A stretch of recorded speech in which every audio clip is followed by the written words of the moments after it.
Hi there. It's June 4th, um, Journal 69, which means it's T plus 63. Um, it's exciting. I've been thinking a lot. Today wasn't a great day. Today was we got a lot of things accomplished, but I was really punked out by the end of the day. I was really tired, and it's a different kind of tired, as I've mentioned before, and it's a different kind of fatigue. And it's if anybody told you that it doesn't get old after a while, then I'm not sure they're dealing with the same thing, or they're being 100% honest, because it's maddening. I mean, it's very difficult to know that you can't do the same things that you were able to do before you were diagnosed, before you became ill, before your counts started to drop and your hemoglobin went way below that of normal people. And it's difficult. I mean, it's difficult to cope with, to deal with on a regular basis, and especially during those times where you're faced with that, where you're confronting um, the trials that you're going through, the difficulties, the challenges, whatever particular name you want to use for them. It's very, very difficult to see what, if any, opportunity lies within those trials and tribulations. And today was one of those days, and you start to realize, in the great cosmic scheme of things, that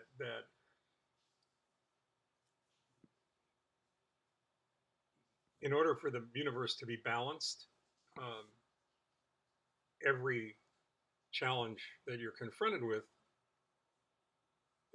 likely has an opportunity hidden, or perhaps blatantly obvious, staring you in the face, or one that you'll have to search for. But realistically,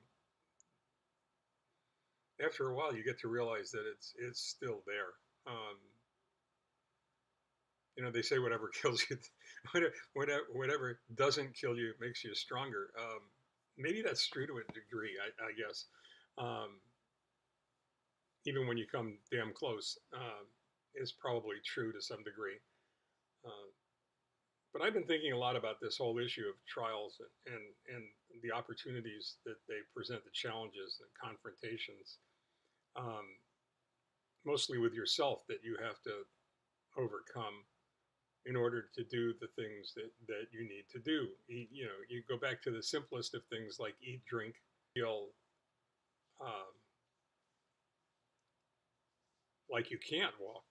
Not only is it a matter of not wanting to, it's a matter of doubting whether or not you physically can. Um, Eating and drinking can actually bring with them the same challenges, because there are times when you're just not hungry, times when you can't swallow. I mean, you can't swallow anything, even water. Um, and you say to yourself, you hear this voice inside your head going, um, okay, smartass, where's the opportunity here? What are you going to learn from this that's going to make your life better somehow in the future? And the fact of the matter is that if you get off your ass and you get out of bed, even when you don't want to, even when you think you can't, and force yourself to do what it is you have to do, you walk away with the recognition that the limits that you feel you're facing are really self-imposed. That they're limits that you've created, not limits um, that have been imposed upon you. And I go back to our son Ryan and his Ironman, 13 of them now, races, and the fact that I know, as does he, that you hit a wall somewhere during the swim, somewhere on the bike, 115-mile ride on the bike, or on the marathon, where you just say, what the hell? What do I have to prove? Why am I doing this?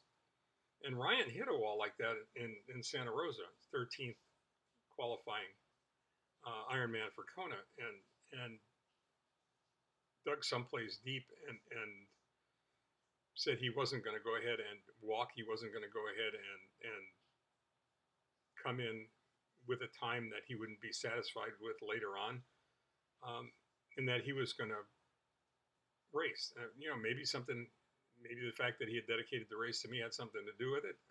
I'd like to think so. It might, But he ran the fastest 8-mile end of a marathon that he's ever run. Where'd that come from? How do you do that? There were times when I couldn't get out of bed, but forced myself to, in order to walk the laps back and forth around the transplant ward so I could get my little shoes. Because I knew in the end the opportunity would be not only recovery, it'd be survival, which is a pretty good motivator when you come down to it.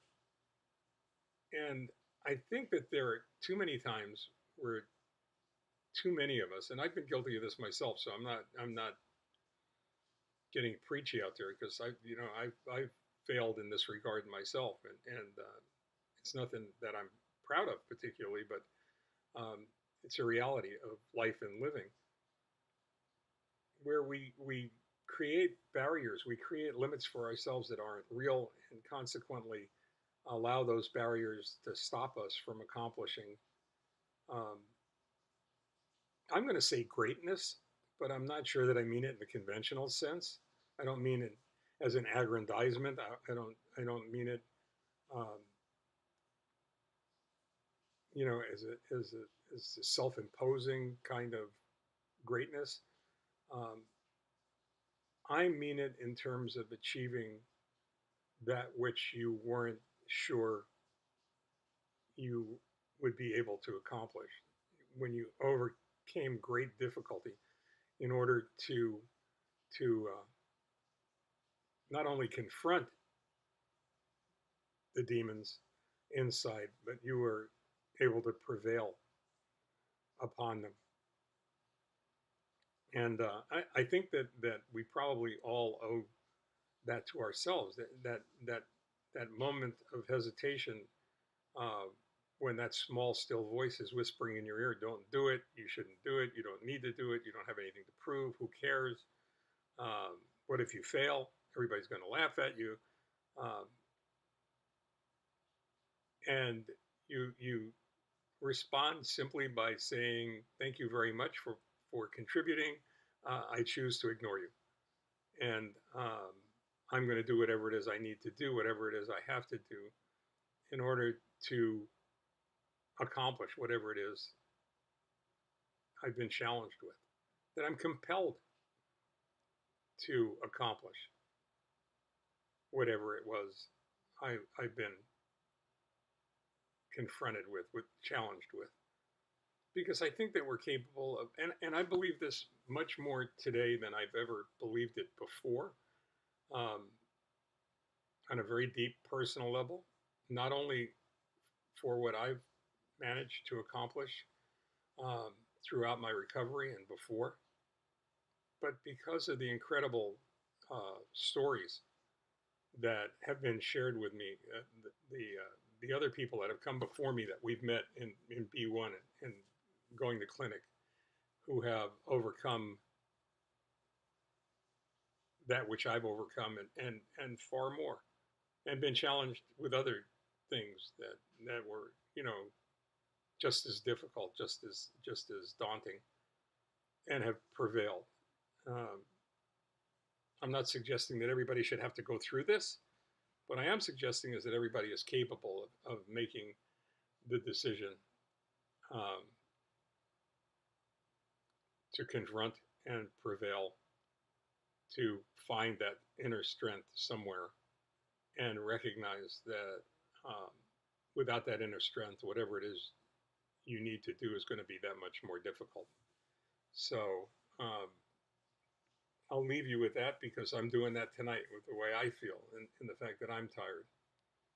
I will leave you on a brighter note. Every time I turn on the computer and go to the page to record this, and my image comes up on the screen, I'm just amazed at how ridiculous I look, um, especially with these hats. But as of yet, I still haven't got anything growing on my skull. Um, so until I get some hair to put up there, get used to the hats because I have to. And on that note, I'll say thank you for joining me. Good evening. Stay well, take care, and I'll see you tomorrow night. Thank you.